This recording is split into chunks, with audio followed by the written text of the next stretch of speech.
This week on the Jock and Nerd podcast, we review season 2 of Marvel's animated anthology, What If? Plus, Steven Yeun will not be in Thunderbolts. Disney deals with a proxy war. A new Echo teaser confirms that the Netflix Daredevil show is canon. Aquaman 2 box office update. Joe Coy had a rough time hosting the Golden Globes, and more. All in this edition of the Jock and Nerd Weekly for Monday, January 8th, 2024.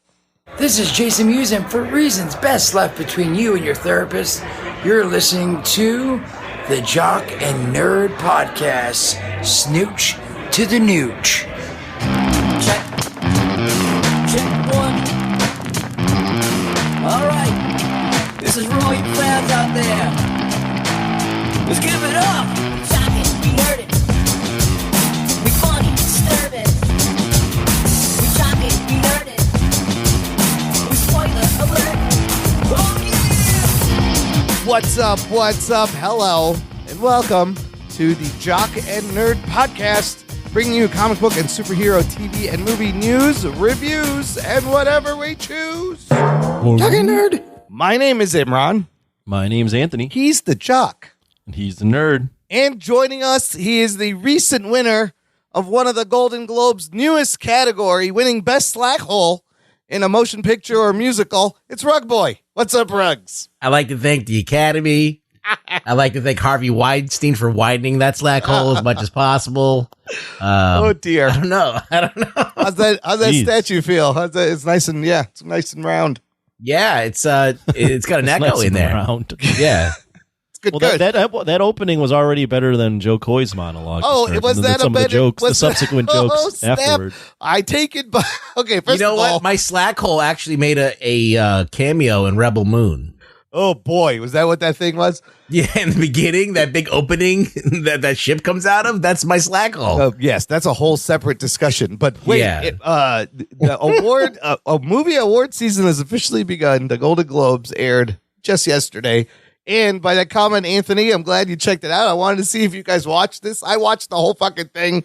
Oh, I did not watch. I didn't even know it was on. There was nothing else to do, but I watched because this show had a lot of controversy. It was on, it got dropped by NBC, picked up on CBS. Nobody wanted to host this fucking show. They went through everyone, right? Before Joe Coy was announced, it was literally going to be Cedric the Entertainer and Vilmer Wilderama. Jesus. That's when you're scraping the bottom of the barrel. So Joe Coy gets this gig 10 days ago. He's got to write jokes for the monologue. Anthony, you watched it. It's a Filipino comedian. He's great. Yeah. He's funny. I like Joe Coy. I watched a lot of his stuff. Yeah. That was not good. That was not a good opening monologue. Oh, you're not going to be an Imran? You're going to be like Imran and like just because he's Filipino, he's the greatest thing on earth? Oh, okay. No, I mean, first of all, I don't know if people knew who he was. Probably number not. one. Probably not. Most of the people in the room, I don't think knew who he was. Secondly, it got so bad that I had to turn it when he started berating the audience and telling them that his jokes are funny. I was like, and he did it multiple times. I was like, oh my God, I have to turn this off. Yeah, he's like, look, I wrote some of these. I think the killer was later on when he did the Taylor Swift joke. See, where he said, where he said that the difference between the NFL and the Golden Globes was that they're going to cut to Taylor Swift less. I mean, they cut to her. That's pretty funny. It's not even a dig at Taylor Swift. It's more of a dig at the NFL, really. Yeah, it's like a dig at her celebrity. It's not really against her. Yeah. Yeah, but he had already come to the point where no one was laughing at his jokes already. And then they cut to her and she does the mean mug sip of her glass. And it was just yep, it's over. It's over for me. At least you didn't give him the finger. It's an instant Taylor Swift gif that will live on the internet meme forever. Here's the thing. I feel bad for Joe Coy. I'm going to defend him. This is a tough fucking job as a stand-up to get the job 10 days ago and just get thrown in there, right? This is a hard room. These are stuffy fucking celebrities who do not want to laugh at themselves. And I thought some of the shit was cringe funny. He was doing his best. A lot of the shit didn't land, but he Sounds like I'd rather see you up there, Imran. You know what? It was rough, and I was like, "You did the best you can, buddy." Meanwhile, Jim Gaffigan gets up there, calls the whole room like a pedophile, It calls everybody pedophiles. It was an amazing joke to their face during his presentation. Nobody's talking about that. But Joe Coy, he's getting battered today. Just, Really? Yeah. Yeah, but listen, That's too bad. The show is kind of a joke in itself, right? Because you know the term EGOT? That G does not stand for a Golden Globe. It's like it doesn't count this show. Yeah, it's more like an EGOT. Yeah, EGOT. Way to slip that in. Anyways, Oppenheimer won big, won a lot of things. Succession won a lot of things. Stephen Yeun and Ali Wong and Beef won a lot of things. So it was he got destroyed on Twitter. The only thing I can think of is like it's not really his crowd anyway, so maybe he gets some pub, but it might be bad publicity. Yeah, it was just not good. It was just not good. I mean, the gig seems like a no-win situation anyway. It really is. Like hosting is hard. But I mean, when you start berating the crowd, that was pretty bad. I mean, it's not a roast, but Ricky Gervais. No, I'm not saying the roasting part's part of it, but when then you start telling the crowd, "Hey, my shit is funny. What is wrong with you?" Yeah. And being like, "Oh, the jokes I wrote are funny, and you're laughing because you're laughing." Okay, those. And then he goes, "I literally got this job 10 days ago. Give me a fucking break. What are you gonna do?" Right. It's kind of funny. I don't know. You laughed? Did you laugh? Know. Some of it had me laughing, but I laughed at the reaction, the room. Yes, it was a train wreck. And now I'm mad I didn't watch it, dude. And the things they wrote for the presenters, I don't know who writes that shit. So bad. So whatever. That's the big story. Joe Coy tried to host. Wow. And all right. So anyways. who won the Globes? Oppenheimer won a lot. Everything. Oppenheimer kind of swept. Won best best actor, best director, best picture for drama. I think Barbie won that the box office achievement and cinematic achievement bullshit award, the participation award that they literally made just to get Taylor Swift in the room. Wow. So people would watch. Barbie won that. Why does Taylor Swift have to do with Barbie? What does she have to do with that? Her movie was nominated for best box office or cinematic achievement. Oh, Taylor Swift? Yes, the Eras Tour movie. Wow, they're really scraping the bottom of the barrel. They were trying. So, all the Swifties were watching. Anyways, that's it. We got the Oscars and other shit coming up, but let's do the real news now. The Jock and Nerd Podcast. Yeah, it was a train wreck, and I don't even know if it was like a fun to watch train wreck. It was kind of like turn away and cringe train wreck. Anthony, did you watch much of the show, or you just watched the monologue? I couldn't watch it after that. I was like, this is just so bad. Yeah, and plus, like the Golden Globes are kind of sort of a joke, anyway. So it's not like really anyone cares about who wins the awards. Robert Downey Jr. won a Globe for Oppenheimer. I didn't also understand the joke when he was like, Meryl Streep, I loved when you were Wakanda. Can you do the Wakanda Forever thing? Well, so that was a transition because he was about to announce Angela Bassett as the first presenter. Oh, yeah. So, again, tell me how that's a good transition. It was not, because then he goes again and goes, here's some clues. And so, he confused and Meryl Streep. No, he didn't confuse. It was a joke. It was bad. Yes. He was trying to say that they're like the same person, but they're not. Also, when he was like, "Oh, white people steal everything," and they were a room full of white people. That's like come on, that was great. And he said he was about Killers of the Flower Moon. He's like, you stole the premise of the movie, and then they cut it just was a bad. It just was not a fit. They cut to Scorsese just sitting there doing nothing. So funny.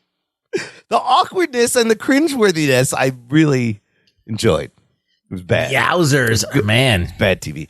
Anyways, let's talk. Speaking of Stephen Yeun, who does win Emmy for Let me ask you a question. Would you want to be part of Hollywood? Like, besides the money and the fame, like, would you want to be hanging out with those people? I don't know. Sometimes I don't know, because everyone is so stuffy, and I'm like, lighten up, Francis. What the fuck? You guys can't take a joke. And then I would take the money. I don't know. You take the money. Yeah, the money and the fame. I could hang out with those people. Yeah. I think the money outweighs any of the. Oh wow! I have to be in the room with fucking Leo again. God, he's such a perv. Fuck. Everybody was there. There's a lot of celebrities there. There were a lot of people there. But I'll tell you what, the seating was a little weird. It seemed like they put all the Asian people in the back of the room because when Ali Wong and Steven Yeun and everyone from Beef had to get up and get this award, it was the longest fucking walk to the stage. It took them like 6 minutes to fucking get there. The seating was all whack. I was like, oh, they put the Asians in the back of the room, these motherfuckers. What's going on? Yeah. Bad. So, like I said, Steven Yeun wins a Golden Globe for his work on that show Beef. Did you ever watch Beef, Anthony? It's really good. No, I never did. You should watch it. It's good. It's really good. It's very good. It wins best limited TV series. Ali Wong, Steven Yeun won. Now, we know, it was never official, but we've known for a while that Steven Yeun was going to play Sentry in the Thunderbolts. Right. It's even to go so far as Robert Kirkman pretty much spilling the beans in an interview about Invincible. Steven Yeun voices Mark in Invincible, saying, yeah, Steven said he just came from a fitting for Sentry. And I say was because here's what is official, is that Steven Yeun is not going to be in Thunderbolts anymore. Oh, shit. Wow. He has walked away. The delays, the movie's been delayed, and the strike delays have messed up everyone's schedule, and he said it's for scheduling reasons. He never said what role he was going to play either. But if you're looking forward to Steven Yeun as Sentry, which probably would have been good, we're not kidding. Nope. Lame. Well, time to call Henry Cavill. Well, Henry Cavill would be good. What about? He would be good. I got another one. Do you want to know why he left? Why did he leave? That's because this movie's been delayed for so long Yeah. that he can't make the shooting schedule now that we've had the delays. Yeah, it was supposed to come out this year in July, and it's been pushed back to 2025 July, and they haven't even started shooting. Right. He's just got conflicts. I got another guy you could throw in there. And like that's the thing is we know that the Sentry's going to be in there. Now, do they take Sentry out of the movie? Do they pivot? Do they recast? Ruggs, Reacher, Alan Richardson. Oh, is it Sentry? Put him in the suit. He's messy. Oh, wait, is that Yes. you saying that, or is that just your fantasy? No, there's people online. No, multiple people have said Lots of this. fans are calling for Alan Richardson to be cast as Sentry. What a waste. He should be Batman. I don't know about Batman. I I don't say mind Batman. that one. Yeah. The thing about Sentry, though, is like he's actually just like a really disturbed, normal-looking guy. Yeah. And then it's like his whole persona is like if bipolar was a superhero power. Yeah. Or not even bipolar, like he's a really disturbed guy. There's the that just void. happens to also be the most Makes him go that psychotic. has voices talking to him and stuff. So it Yeah. doesn't necessarily need to be. He's super powerful, but he doesn't need to be a jacked guy. Oh, okay. Like if you look at him in the comics, he's kind of like a meek looking guy. He's not that big. Oh. And He's still buff for comics, but Yeah. that's not it. It's not like a Superman type thing okay. where it revolves around him being like Adonis. Okay. It's more about the fact that he has the powers of the son of the Adonis, but is also like has people talking to him in his head and fucking can't separate reality. Can't separate what's in his head from reality. I don't know if Alan Richardson's acting skills can dive. Yeah, I don't think he's that into- guy. Like he works great the less he says and just Yeah, he can be a good Batman. Batman doesn't say anything. don't say anything, just punch people and do cool shit. Is when Alan Richardson. I got a good role for Alan Richardson. Oh yeah, who? What's his fucking name? I forget. Now I'm forgetting the yellow character from DC, from the future. Booster Gold? No, Booster Gold. Booster Ron? Gold. Oh, Booster no Gold. way. That would be terrible. Booster Gold, baby. I don't even. I don't know. Alan Richardson. Have you seen him be comedic? Yeah, he can be funny. He can be funny. Yeah. Okay. He was in Blue Mountain State. He was in that. Oh, yeah. He played a jock. That's He right. played like a stereotypical jock. That's right. Booster Gold. That could work. I don't like him as Batman. He's huge. He's like almost too big for Batman. It's not I that he's feel like too he's- big. It's just, can he play Bruce Wayne? Yeah. I don't know, but he could definitely play Batman for sure. Just He could play he could play the guy in the suit. Yeah. As long as he Not doesn't sure he's playing Bruce He Wayne. just doesn't have, don't give him a lot of dialogue. That's all. Just it's all done with the looks. Henry Cavill would he sign up for Sentry? I don't know. That would be. I don't know if they can get him. But Henry Cavill as Sentry. I like that. that could work. That could work. So currently, remember this movie. I don't know. What do you guys feel about this movie now after all this time? Because it's kind of a weird setup, right? It's kind of like their version of the Suicide Squad.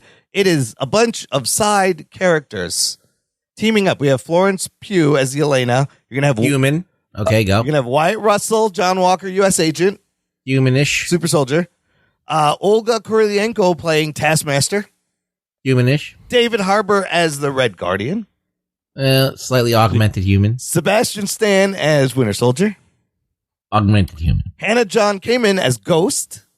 She's the only one that's different than everyone else. She can phase through things. Then also in IMDb, Harrison Ford as Thaddeus Thunderbolt Ross, maybe as Red Hulk, maybe not. Red Hulk probably, which will be different. And then Julia Louis-Dreyfus as Valentina Allegra de Fontaine, probably the person who puts this team together, tries to send them to their death. And also she's like the team mom. Added to this cast, Ayo Edebiri, who just won a Golden Globe. She's on Beef, and she was a voice in Teenage Mutant Ninja Turtles. She will be playing Valentina's assistant.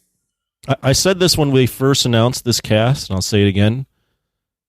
There's too much overlap in the heroes they've decided to choose. They're all punchy humans. Yeah.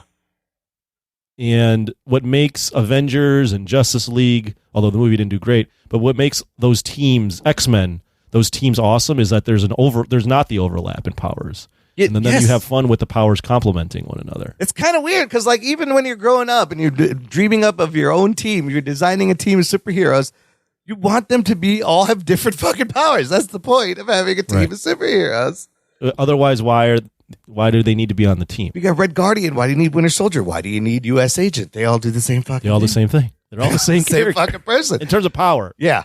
Taskmaster, she can mimic other people's moves. Okay. But she's essentially not doing anything more than Cap She's is. the same as the Black Widow, as Yelena. Yeah.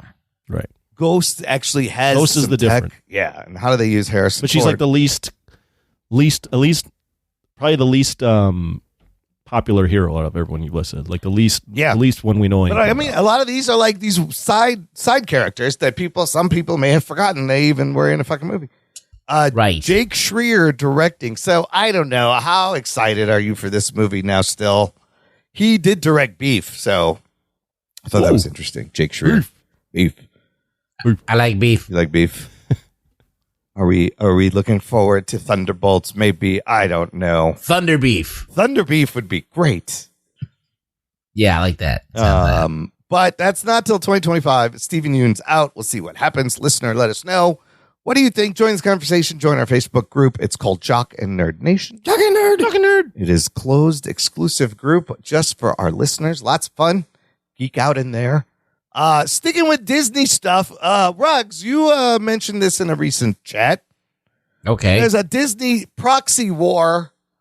That's right. Reheating. What does that mean? What is a proxy war? What do you know that's going on? Well, there's a guy.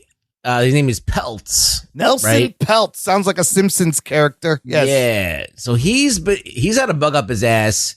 He's friends with Ike Perlmutter. He doesn't like Perlmutter. He doesn't like Bob Iger at all. Yeah. He wants him to get the fuck out of there. He's like, he's ruining this business. And ever since he's been in charge, everything's turned to shit.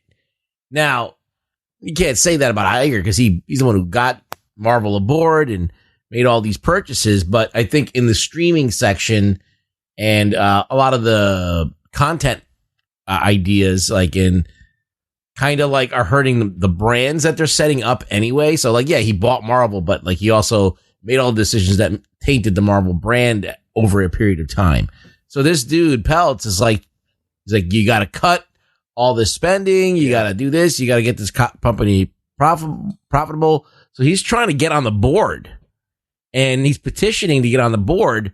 And people are starting to like warm up to him because all of this like bad juju that's going on at Marvel. So like if Marvel is not doing well, this guy's got a case to make, right? He's like, okay, you see, like you need me in charge. You need me to like help guide this company. So, but then that's what's happening. Perlmutter, is it like he's trying to get back in to make decisions and get? Well, he got ousted by Iger, right? That's right. Just recently, that was part of the cost cutting, is they got rid of Ike Perlmutter. Yeah, so that was fun. Yeah, it was kind of like, I want me to cut salaries. Okay, let me get rid of Perlmutter. Yeah, so a proxy fight is to, fighting over the nominating board of directors. So that they can actually make some decisions. So on one side, it's Nelson Putz, whatever his name is, and He's not on the board. He's just an investor that has a lot of stake with Ike in the Perlmutter. company. On the other side, Disney and Bob Iger have gotten support from activist investor Value Act Capital to throw some money in Blackwell's capital on their side. Anthony, have you heard about this? Does any of this make sense? What does it mean? I heard about it a little bit. Does it make sense? As in, like, why would they be doing this? Yeah, what impact will this have? If everything I read is that a proxy fight doesn't always win. They tried this before, and that's when Bob Iger. I think it might motivate people to make certain decisions, maybe like Bob Iger says, like, I could do this. I could take care of this on my own. Fuck this guy. We don't need this proxy war. He doesn't need to be on the board. I'm going to take care of this shit. Watch. Give me another 2 quarters and I'll turn this shit around.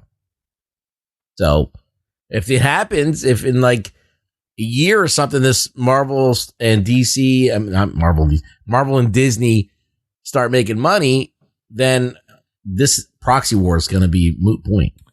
I mean, they had. It's only happening now that they're down, and Yeah. So once that turns around, then it won't be a discussion. But right now is the moment. Yeah. This is when it's happening. I'm agree with Ruggs.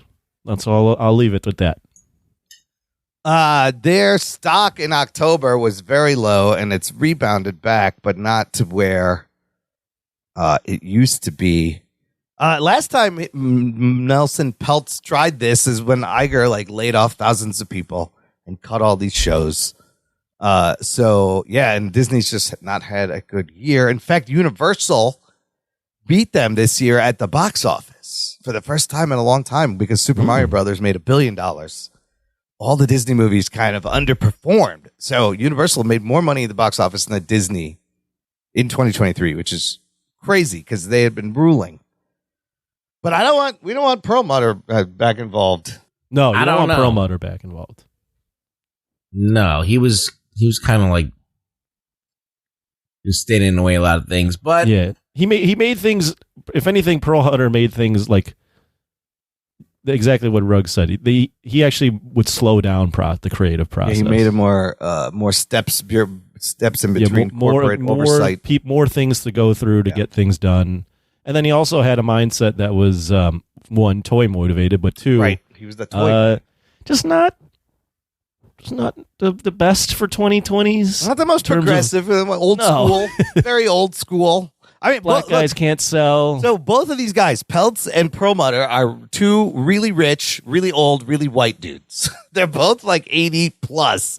But if Peltz gets a chair, Perlmutter is going to be giving him orders and telling him what to vote for and shit. So, but I don't think anything's going to happen. Iger's just going to have to. I don't think it's anything. I think it's a slow news time. Yeah. Disney's not doing well, so this comes It's up. not doing well. Iger's going to have to make more cuts. Everyone see. makes power plays when you're not doing well. Yeah. Well, when they see you're weak, that's when they strike. Exactly. Well, good segue. Well. Disney Marvel has a new project that by the time you hear this, dear listener, it will be out. I'm talking about Echo. January 9th. By the time this show posts, all 5 episodes will have dropped. We're going to discuss it in full next week. Oh, there's an early. There's a drop. tease. But right now, what we have, they've been putting out a lot of trailers, a lot of spots. And this one trailer titled Just Hurt. These trailers are really good also, by the way. I don't know if you've caught some of these spots. I like them, yeah. Oh my God, they just get me. Each one is solid. This one is titled Hurt and involves the Kingpin. But the big thing you notice in this trailer, what is it, Anthony?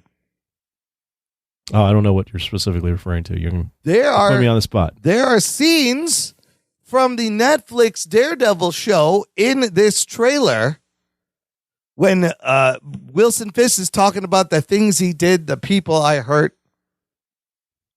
They're cutting to the scene where he's bashing the dude's head in, where he's a little kid. Remember when he sees himself in the mirror as a little kid with the hammer and he's all bloody in his mind? So essentially saying that Netflix show and all of the Netflix show, holy shit, are fucking MCU canon. That's what I'm. Well, did you notice? Maybe this happened a while ago, but I just noticed it when I was watching What If. But Daredevil the seasons of Netflix Daredevil are front and center on the Disney Plus page Oh, there are now. when you go into Marvel. The Netflix shows are on Disney Plus. Oh, the Daredevil show.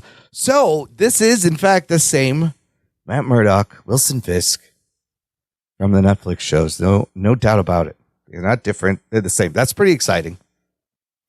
Well, if you look at the Watch the Echo trailers, Yeah. they are leaning much heavier into the Netflix tone. Now, obviously, we'll have to watch the show to see if that's actually delivered, but that's what it looks like. So if they're leaning into that tone, then it makes more sense. Now, if they were leaning into the Daredevil we saw in She-Hulk, that guy is not the same guy that we saw on Netflix. Not the dude who did the Walk of Shame in broad daylight in his Daredevil with the yellow outfit. costume. Yes, in his ugly yellow outfit. No, this show looks like it's going to be brutal and violent, and they keep telling you to set your streaming to TVMA, set your settings. I think my settings are that. I don't know why it wouldn't be. Did you also notice, by the way, on Disney, just as an aside, Yeah. but I don't know if it was just my Disney Plus, but there's a 6th panel now, and it's Hulu. Oh, it's starting to incorporate Hulu. Yeah, I knew at some point these are going to be. Oh, yeah, I'm looking at it now. It says Hulu and it's beta. These are going to be combined as they start to merge things. I don't know if Hulu will still be standalone, but now you can get a Didn't bunch they of say they were going Hulus to get rid of Hulu? Is that maybe I misread that somewhere? It might, it just might be absorbed into Disney Plus. I mean, if you're bringing in Hulu stuff, you have two redundant services, right? Why are you paying for both of these? Similar to how Paramount just put Showtime on Paramount, like all this instead of its own app. But there's a whole Hulu hub. Oh, it's happening. Everything's getting consolidated. Ruggs, this Echo trailer showing us clips from the Netflix Daredevil show. The Netflix show is on Disney Plus. Netflix's Daredevil is MCU canon. What do you think? Crazy? It's good? That would be nice, It but is. how are they going to make that work? These are the Matt Murdock and Wilson Fisk we've seen are the same Matt Murdock and Wilson Fisk. So does that mean that they're going to rehire all the other people? That's a good question. Or they're just the storyline is canon and the characters necessarily I not. feel like that second thing is more true. Like what Okay. these two characters have gone through is It's canon. happening. Yeah. Yeah. So there's already been Elektra. There's already been the Hand. And a Punisher, because they did hire Bernthal back. There's been everything, the whole Vanessa thing with Fisk, this has all happened to these characters. Now my question is, Disney put this show on here. What about the others? Are they I didn't look it up. I only I saw don't see the others. I don't see Daredevil. Jessica Jones or the Iron Fist or the Luke Cage so this is interesting. And if it's all They're picking and choosing what they want to be canon. they have how many? There's 3 seasons. They only have 3. How many seasons were there? There was 3. 3. Yeah. So There was 3. all Well, Bullseye three, was the last one. all 3 seasons are. Oh yeah, there was Bullseye are on Disney Plus. This is canon. It's crazy, but it's also is crazy. This is also exciting. This is crazy. This is crazy. This is crazy. Where's that clip from? That is Chevy Chase from National Lampoon's Vacation. Regular Vacation, where he's by the pool and the naked girl. She goes Christy Brinkley. Yeah, Christy Brinkley goes skinny dipping, and she invites him in, and then he does that, and he starts to take his clothes off, and then he gets caught. It's really funny. I forgot what happened. He never gets the girl. Yeah, He, never. He always flirts with him while he's driving, putting his family in danger. He's the best. Or Christmas shopping. There's a woman showing him underwear. Yes, that she's Clark wearing. Griswold is the fucking best. He is the boss. The other thing I think is cool about this show, Echo, that I'm looking forward to, they put out another little featurette titled "This Is Choctaw," and this one shows how they've worked with the official Choctaw Council to get the music, the sets, the costumes, the language right. So there's a heavy Native American influence in this show. In fact, all the episodes will be dubbed in the Choctaw language. So you can listen to it that way. I was like, that's pretty cool. And the authenticity, I think it's going to make this show a little bit special. So you got fucking Fisk, Daredevil, Echo, fight scenes, Choctaw stuff. It's crazy. What's it going to be? Can't wait. Well, we'll talk about it next week. Yeah, we will know next week. That's right. Okay, last thing in the news. Ruggs, you weren't on our Aquaman in the Lost World. I never Kingdom. saw it. You didn't see Oh, it. you never saw it. You never saw Never it. Well, saw it. I mean, I don't think you're missing much. I don't never heard anybody talk about it saying I anything don't good. think you're missing much. We talked about how it had a very disappointing $27 million opening over the 3-day. Whoa. Here's the thing. This was what? Whoa. That's slow. That's fucking low, man. It was bad. It's bad. It's bad. Now it got kind of bad ratings, bad opening weekend. However, here's the thing. Right now, domestically, it has cracked $100 million. Nice. Worldwide, it is sitting at $336 million. Oh, shit. Meaning it is out of the 4 lame duck movies, it is the highest worldwide grossing movie out of all of them, which is kind of crazy. So I don't know what it is, but It's big. Everybody knows it's big pectoral muscles. yeah, is that what international audiences love? Fucking Yeah, and Amber Momoa Heard. and Everybody likes Amber Heard and big pectoral muscles. Wait, how much is it at worldwide? it's at 336. I saw a lot of reports saying this thing could easily finish at 450 million, which is like That's awesome. That's weird. Yeah. That's weird that weird. that is weird. Weird. You know where that's from? You know, you get that reference, no, Imran? where's that from? It's what's her face? The Snow White girl. Weird. Oh, yeah. Weird. Anyways, so it opened with 20-something million. 27 I'm looking at the million. Marvels. Yeah. The Marvels opened at 46 and only Yes. is 84 domestic and 121 international for a total of 205. Yes, it's outperformed. It's outgrossed the Marvels. That's Which strange. is yeah. So it was the fourth worst opening total of the whole 15 movie DCEU franchise. But it just became one of only 25 movies released last year to break $100 million. And it tops The Flash in domestic gross, which is kind of crazy. I don't know. Well, I guess Momoa sells tickets. I mean, it doesn't really mean anything, to be honest, because it's a dead franchise. Right. And the movie was kind of forgettable. Rugs, catch it. The movie wasn't that great. Bad? It wasn't bad. It was just not really not good. good. It was just very, very forgettable average movie with So, a like, lot of tropes we've seen. everything in we've seen past before. DC No more movies. than a 5. No. Right. not more Yeah. than It's five. like a 5 to 6. It's something you will watch it and you will forget what you watched days later. So it's a Rug Boy 5 and an Imran 8, basically. So I gave Basically, I gave it like I think I only gave it like a 5.5 or a 6. Oh, really? Yeah. Wow. Yeah. I Even really. low for Imran. And I like. Imran didn't really care for it. No, I It's like like. it's almost as bad as Kingsman. It was. I did not. It was not fun. It was just kind of boring, and we've seen all this shit, and it's a weird way for the whole 10-year DCEU to end. Well, I can ask you this, Ruggs, because you didn't join us for that conversation. DCEU 10 years, starting with Man of Steel, Oh, yeah, ending ask with him. this movie. 16, 17 things, counting Peacemaker and Zack Snyder's Justice League. What do you think is the legacy this DCEU left behind? What's some of the highlights for you? I feel like the fact that there was a Wonder Woman movie is Yeah. like the biggest thing Yeah, because good. and that there was a Justice League movie, even though it was terrible, that they managed to do that and bring all these characters that we've known onto the big screen together, and that was kind of cool. And I think that's the Suicide Squad had some impact, with especially Harley Quinn, Margot Robbie. Yeah. That was like a thing for a while, and it still continues to be a thing. The Harley Quinn thing. Yeah. Yeah. I don't think she's going to be back to playing her anymore. I think she's getting too big for the Harley Quinn. But for a time, that was like a big cult. I remember like just Harley Quinn everywhere. Yeah. Harley Quinn costumes, Yeah. everything. It was like Deadpool So- with Harley Quinn. Yeah. Yeah, it was like one of those things that just broke out. Yeah. So it did have cultural impact. I think Henry Cavill was a good Superman. Yeah. They just didn't give him anything cool to do other than, Zack Snyder bullshit. Well, And they got shortchanged. I think a lot of these people got short. I think Gal Gadot was actually not too bad as Wonder Woman. And that's all the only character she could probably play. She tries other things and it's not good.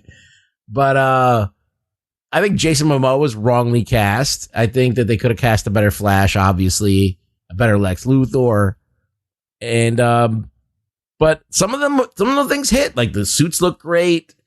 There was a serious tone to the films, Yeah. which I liked. They just weren't good. They were just, when you have like a giant floating garbage tornado in the sky and in Suicide Squad and these like kind of just very, very unimaginative things that they're doing. Yeah. In Justice League too. It was the Justice League was very unimaginative how they ended that thing. It's essentially. Sometimes may be good, sometimes may be shit. Yeah. I mean, do you think that James Gunn's going to do better? I think James Gunn will do better if DC lets him do his thing. Mm-hmm.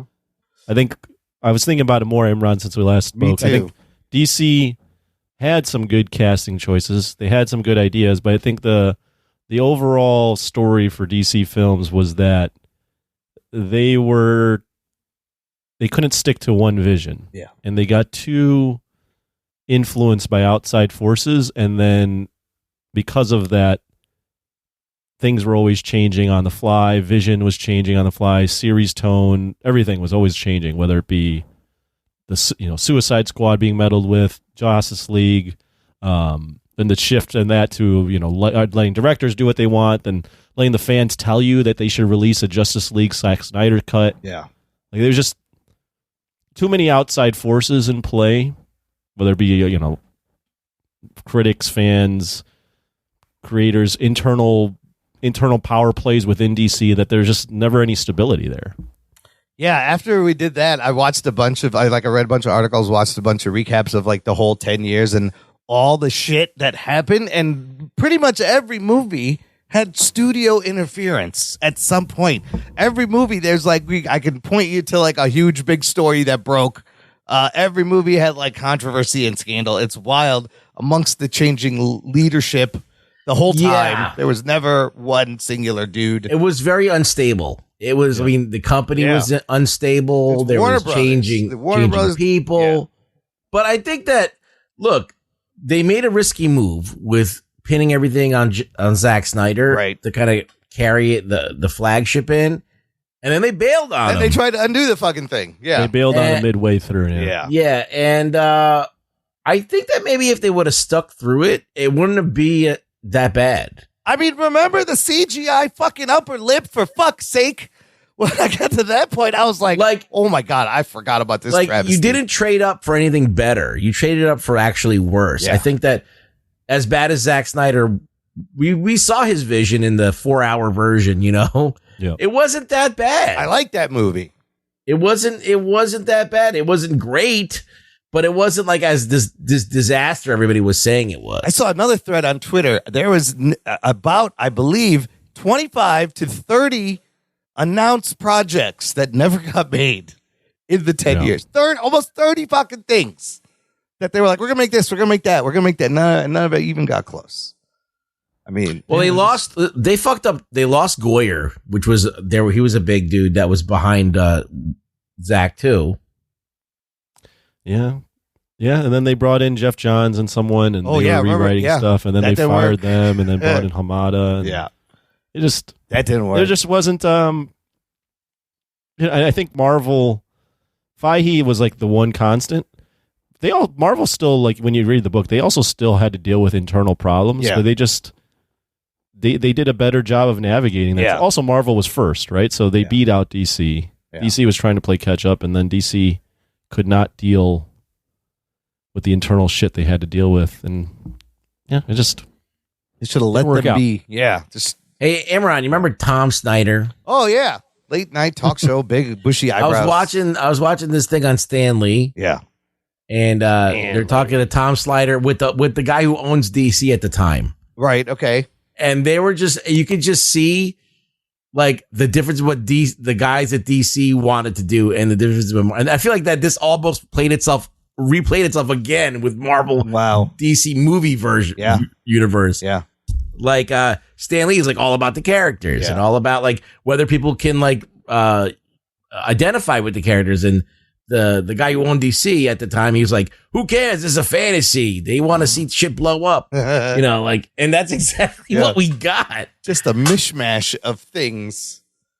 Yeah. But as far as can James Gunn do any better, I think what the shit he made for that in that 10 years is probably some of the best shit. The Suicide Squad Peacemaker is like some of my favorite things. So already he's got a good start.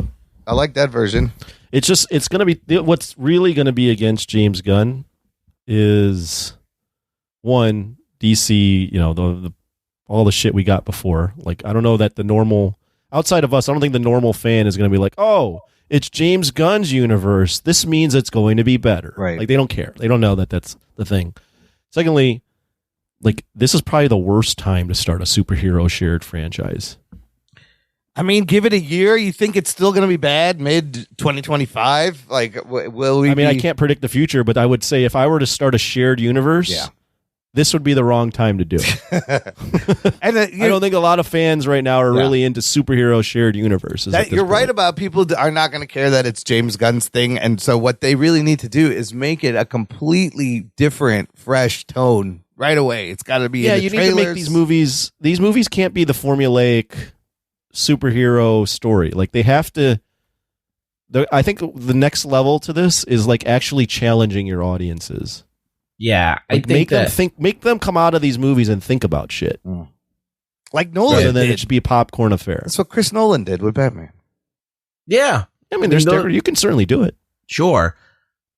These comic book movies have been around since 2000. You want to talk about Blade, X-Men, and then the original Spider-Man movies. And then the Batman movies, of course, they go out into the 8th, but they were disjointed. They weren't this continuous thing. And then Marvel itself, the Marvel Studios, has been around since like 2008 or something, right? Yep. Right. Yep. So it's been a long time that we've been getting bombarded with this stuff. Like, kids have grown up and they've grown out of these things. Yeah. So, yeah, I mean, remember when there was like Westerns were popular for like 20 years? It's like kind of like a similar thing. Like, people still like Westerns, but like, not at this level they used to like. Not even close. No. So I think after this past year, the general audience has a worse taste in their mouth for comic book. Oh yeah, superhero for comic book stuff for sure. Right. All we got that was really great was Across the Spider-Verse, Guardians of the Galaxy Volume 3. Everything else, that's what people really like. Yeah, and Blue Beetle is actually good. It did make a lot of money. No one watched it. Nobody watched it. Here's the problem: by the time Superman comes out in July 2025 next year. This is what audiences are going to be able to watch. Of course, there's Deadpool. That's going to be huge. I still think it could make $1 billion. It could save things. But muddying things up is the Sony Marvel universe that is putting out 4 fucking movies next year. None of them are going to be good. I can tell you that right now. February, Madam Web. That's a safe bet. Kraven the Hunter, Venom 3, and what's the 4th one? There's another one. Shit, I can't remember. Madam Kraven the Hunter, Madam Web. There's a 4th one? Venom. There's one more. I got to look it up. But I think that may wear people. The Spider-Verse, their continuation? No, I think that got pushed back to 2025. Oh. But I think after going through that, it may be too late for people to be like, oh, let me get into a new fucking Superman here and refresh. Oh, I don't think there's a 4th one. Okay, I think it's just those 3. Yeah. It's a lot. Wrong again, Imran. I thought there was a 4th one. I'll get you, Imran. Do you think this is going to be a problem for just the genre? I don't think it's. I don't know. I think everybody likes if it's a good movie, it does. And I don't think they should go into it trying to launch a universe. I think they should just go into it, make a good movie. And just have it in the back of your head. Okay, like, we're going to make this movie, and if you make other movies, they have to play well together. That's all. There's nothing crazy about that. Like, even Iron Man and the Hulk and Captain America, they weren't like locked into each other. They just had like those little scenes at the end that locked them together. And you can do that to test the waters or something. I don't know. I really don't. Or does it hurt Marvel because people are going to think these Sony movies are just? I think Marvel's got the biggest advantage because of the X-Men. Yeah, and how the X-Men could be played into today's thought process of like victimization and stuff like that, and being like an outsider or being like that's a huge thing. Whatever. Yeah. And now like this generation's all into how victimized they could be, and so if they make the X-Men, like actually the V-Men, like the victim men, like they're going, or no, they're not going to be called X-Men anymore. They're going to be called the X-People. Well, it could line up really good for them with and that. so they could completely hit with the public on that, but the fans won't like it, but the public will love it. And that's their biggest thing. And it could be a flop though, because I guess when nerds start talking, they start souring the market, with Captain Marvel and shit like that. But I think that Marvel's got the biggest leg up because I think the mutants play into, it's different enough from superhero stuff that it's not quite superhero-y. It's not like Superman and like it's more of a drama, more of a family. It's more like drama. a sci-fi. Yeah. Oh yeah, social thing. Play, yeah. I think we're years away. Like everybody loves a superhero though, like a Superman to make you feel safe, right? And your beliefs and stuff, and your hopes of like this country and this world could be a good place if we just had someone to guide us to not be shitty, someone to save us from ourselves. Yes, but I don't know. We'll see. It's a long. I mean, it's a big question mark. Like, can he pull it off? I don't know. I know he can make fucking raccoons curse. I mean, I think we're definitely do that. We're going to see some X-Men in this Deadpool movie, but I don't know. We're years away from a full X-Men movie.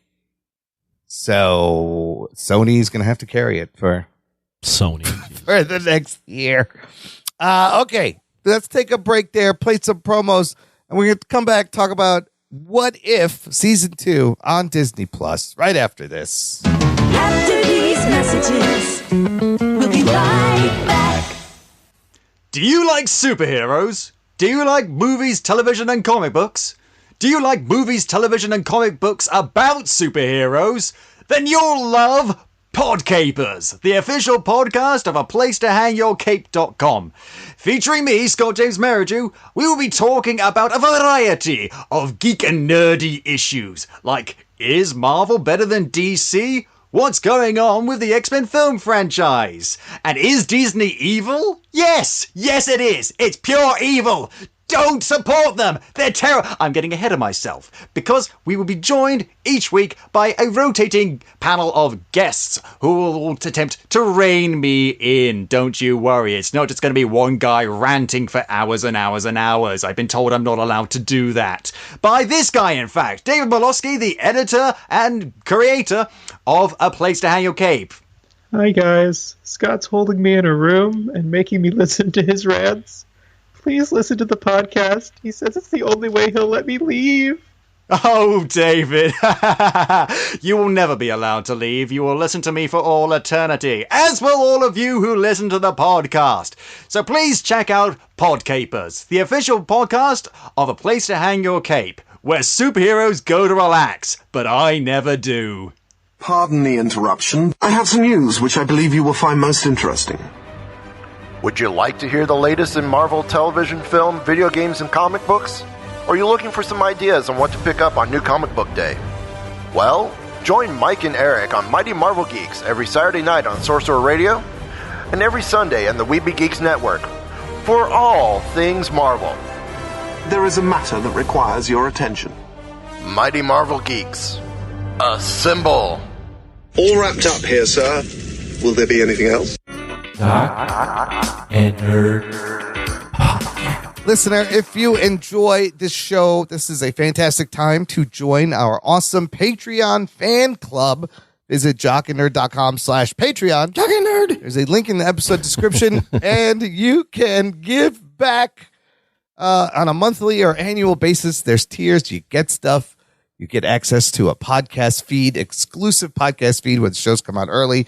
Bonus content, hours of bonus material to listen to. You can join us on our monthly Discord hangout. This year, the first one of 2024 will be January 18, 2024, 8 p.m. Put it in your calendar. When's the date? January 18th? The 18th. I like that I find this out live on the show. Yeah, every week I got to remind you. It's next week. Not this Thursday, but the next Thursday.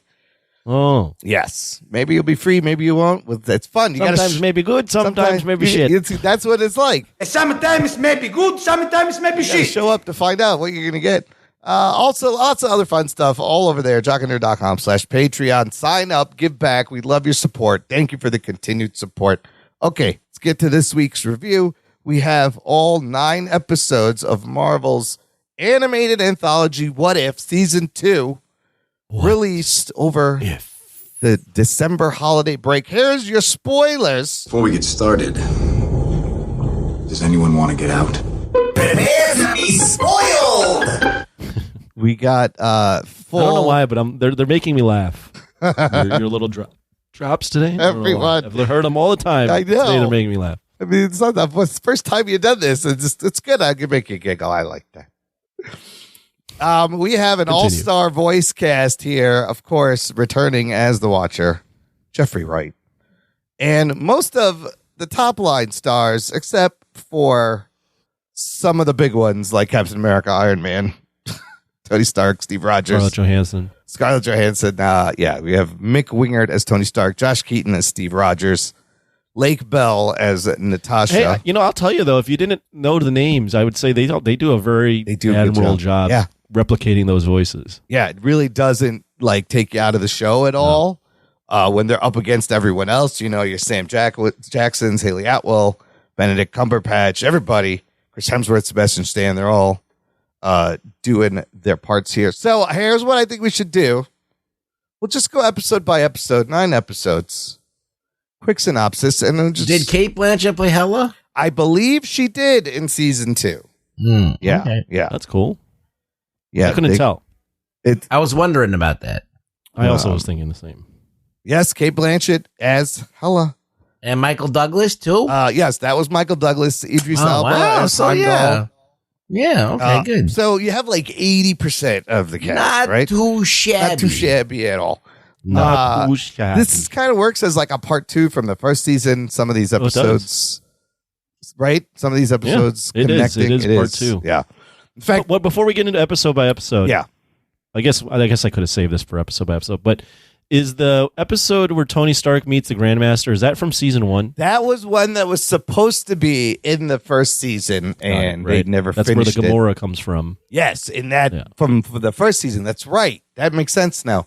But after watching it, all that fucking racing animation, I think they just ran out of time and they needed more time, and I think it was good because it came out good. Okay, let's just start. The first episode we get.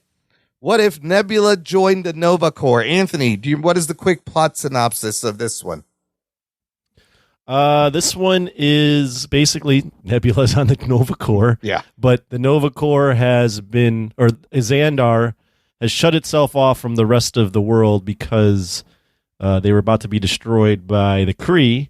But because they were doing that, the planet's in shambles and a murder happens of... What's his name? Yondu. That sparks this mystery that Nebula has to investigate. It's like a PI Blade Runner type Very story. Blade Runner. Yeah, it's very much Blade Runner. They're under a red bubble. They can't get out. You got Howard the Duck, Seth Green in there voicing Howard the Duck. A bunch of fucking crazy people.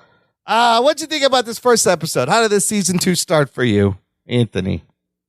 This was not the direction I expected, but I enjoyed it right off the bat. I was like, oh, they're fully leaning into this. And right off the bat, I was like, oh, they're actually utilizing the what if concept as it should be. Let's do things and put characters in situations and then have them reenact Blade Runner, but have Nebula be, in the lead. I think right off the bat, I was with it right away.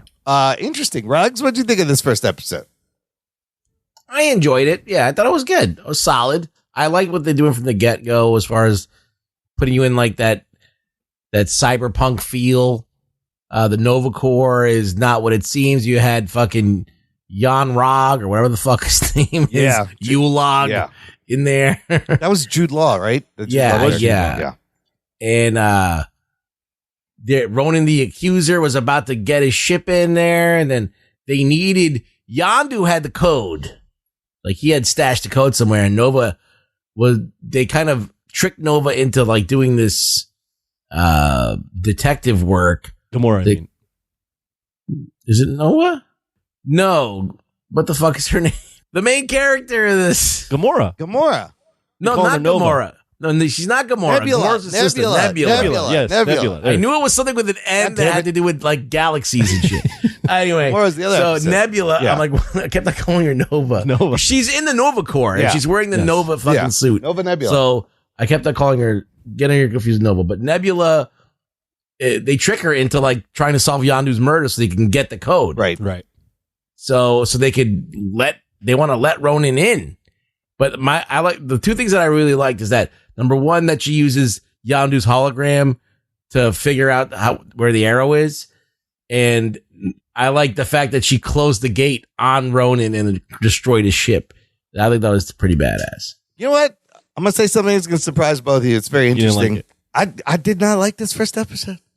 I don't know why. There was something Is it- about the writing. Is this you putting your foot in the ground and be like, you know what, I'm having a hot take? This one, no, just this first one. I was kind of bored. I didn't really care. I was like, oh, okay. It was slow. I was like, all right, it was all right. I'll be on board, but so was Blade Runner. So That's true. It is very Blade Runner slow.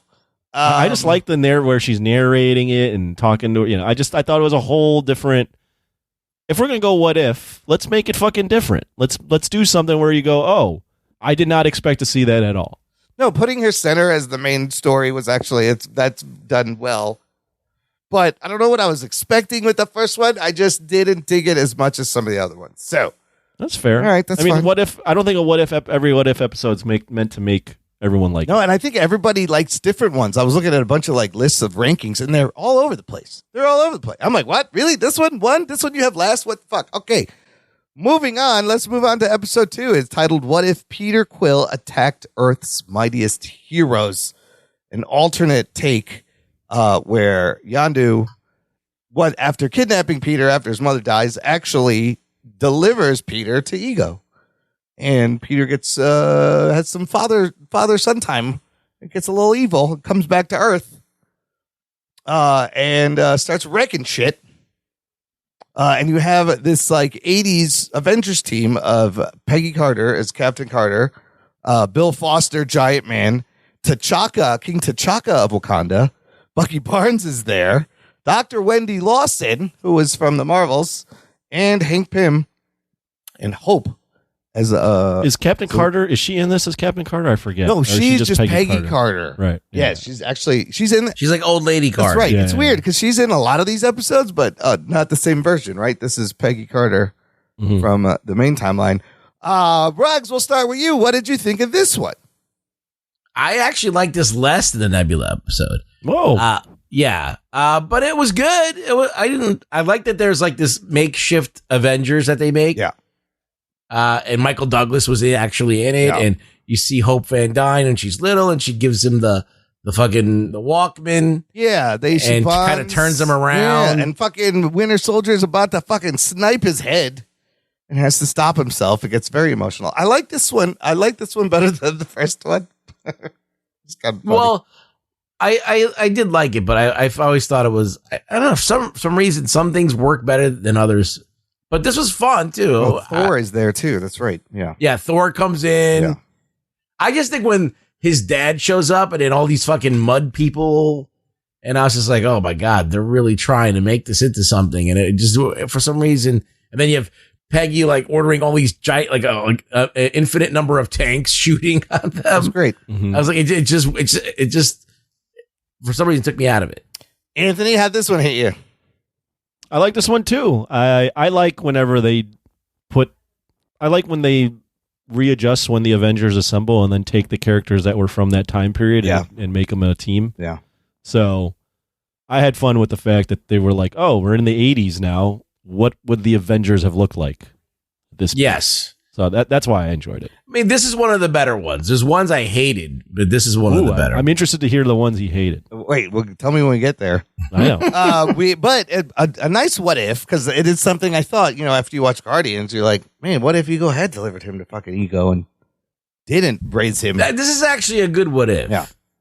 Okay. But then you still see that Quill's character comes through where he would have realized my dad's a piece of shit. Yeah, he What the just fuck am I gets doing? to it sooner, like way sooner, right? Instead of it when he's an adult. Well, he conquers a bunch of worlds with him. Yeah, It's just he yeah. realizes when he goes back to his home world that, wait a minute, Yeah. what the fuck's happening here?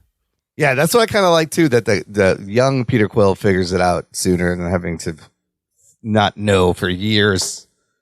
That was kind of nice. Okay, brings us to episode 3. This one I think came out right on Christmas Eve. It's What If Happy Hogan Saved Christmas? Anthony, what happens in this one?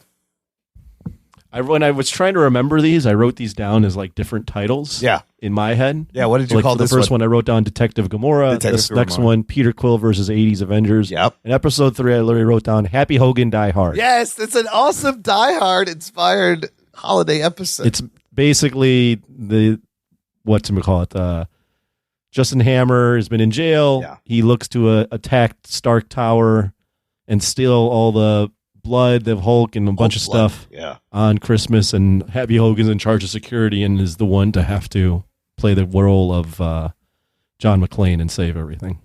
Aided by Darcy and some Hulk blood. I love, dude, there was a lot of great things about. I love that Justin Hammer was in this.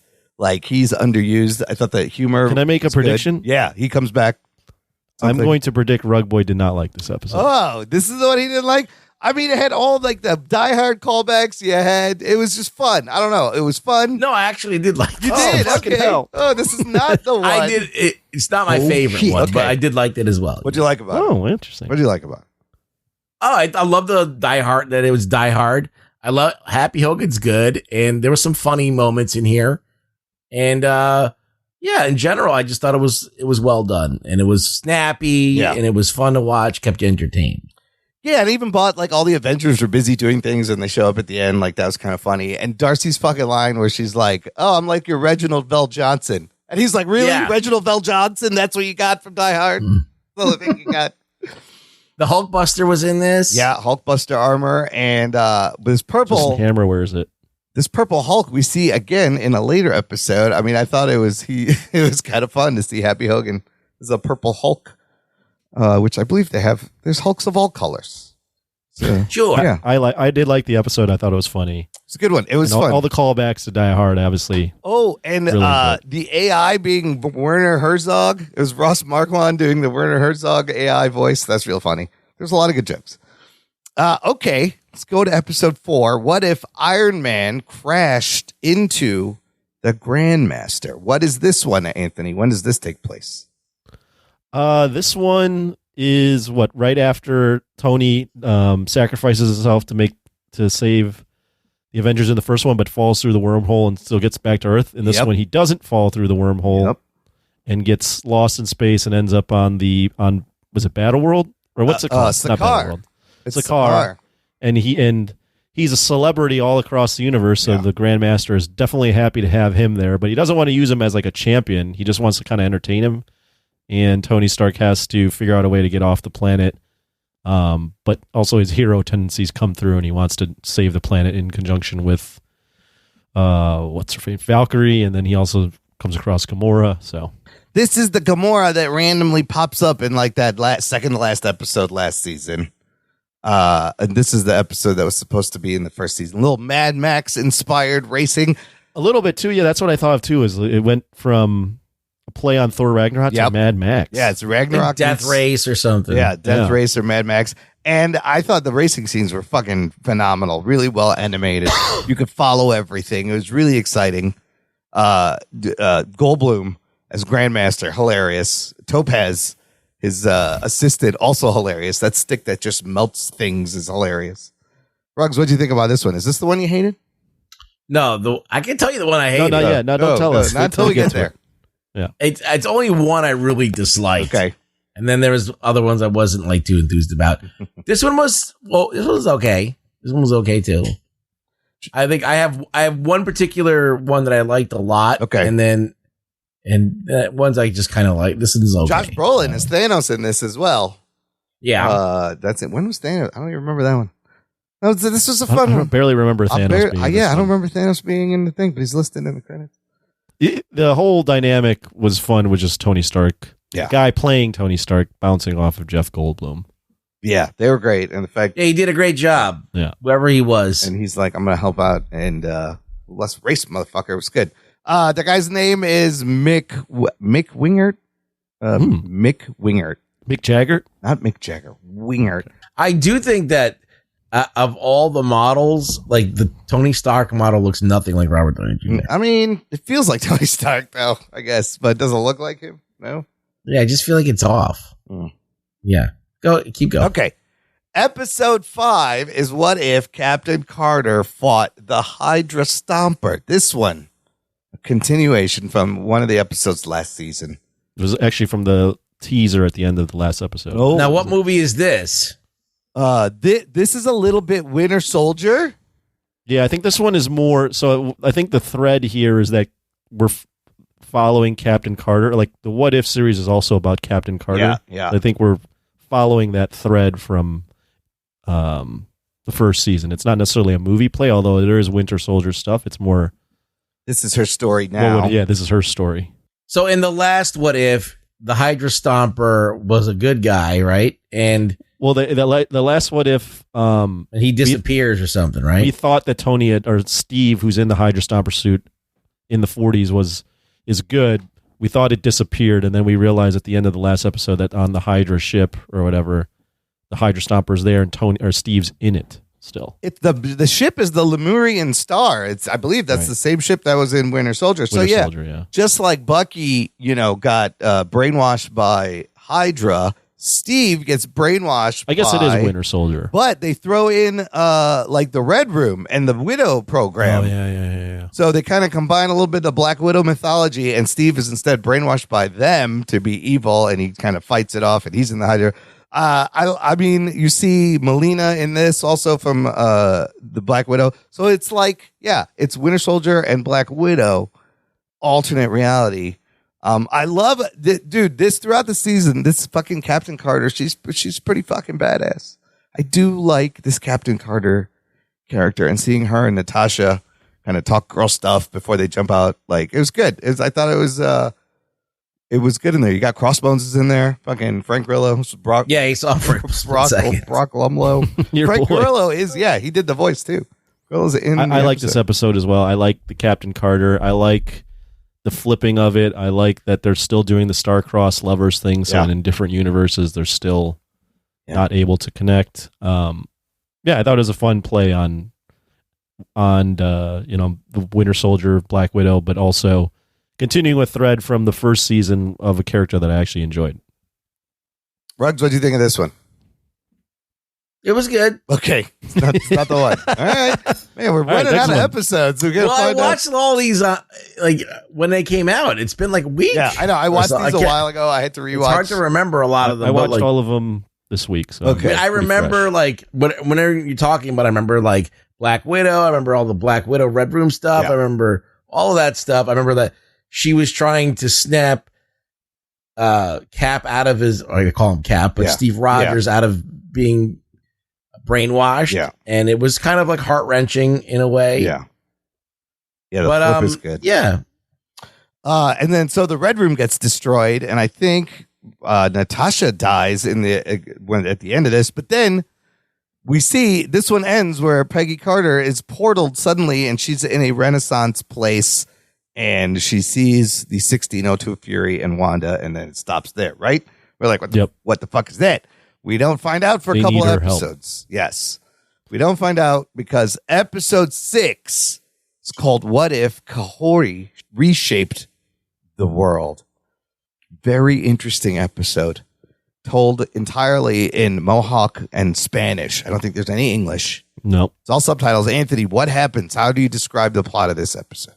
I believe Kahori is a completely made up character. It's a brand new character introduced in this What If. Yeah, so in this one, Thor or Surtur ignites Ragnarok while Odin is in possession of the Tesseract, and because he ignites Ragnarok, it destroys the Tesseract. Well, it doesn't destroy it, but it breaks it into small pieces, and it lands on Earth during the Native American times when the Spanish are invading North America. Yeah.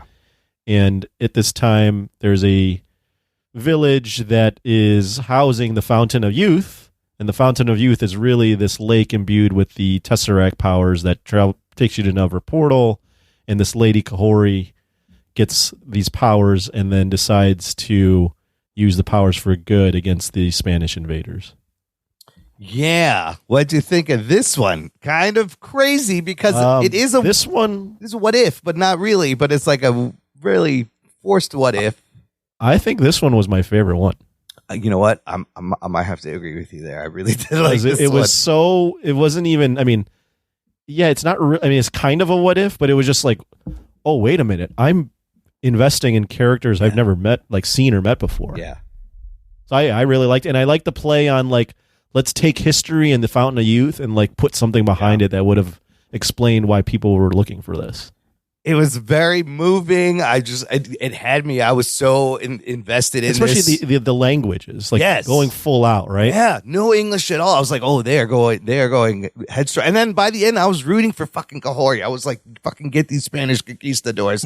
I love the end when they portal to Spain, and she wants to work together for peace. She doesn't even want to control them or take over. She just wants them to stop. But the queen at that time really thought they were divine rulers of the world. Right. They thought nothing should stop them from ruling. And her standing up to the queen and finally speaking English. And then at the end of that one, Doctor Strange Supreme shows up out of nowhere, and it ends there. But fuck, this Kahori and her whole crew and the powers are the powers are weird. We see more later, but I was fucking rooting for this brand new character. It works. What do you think? It's wild that they just introduced this new character in this animated anthology. So the blue stone, the Tesseract, what is that? Power Stone? I think it is. It's the power. No, it's not the Power Stone. I think it's the purple's Space power. Stone. The Space Stone. It manipulates space and time. Okay, so I was like, well, how do you get those powers with Space Stone? That's why she can make portals and move shit. Run really fast, okay. I guess. Okay. Yeah. The portals make sense. Yeah. I liked this episode. I thought it was good. I fell asleep watching it because of the subtitles. It's not the fault of the episode, but when I'm reading that much subtitles, I just fall asleep. That just happens every time. So, but I did enjoy it. I liked the ending. The ending was pretty satisfying. Her showing up in Spain and like talking shit to the queen, changing histories. Awesome. That's maybe Spain doesn't conquer all the places they do. Oh yeah, what happens to the world? It's over in 2 seconds. Fuck yeah, it was wild. It was deep. I don't know. This one got me. I was like, whoa, this is crazy. I was like, that was a crazy sci-fi native fucking adventure, and I loved it. It was very good. Okay.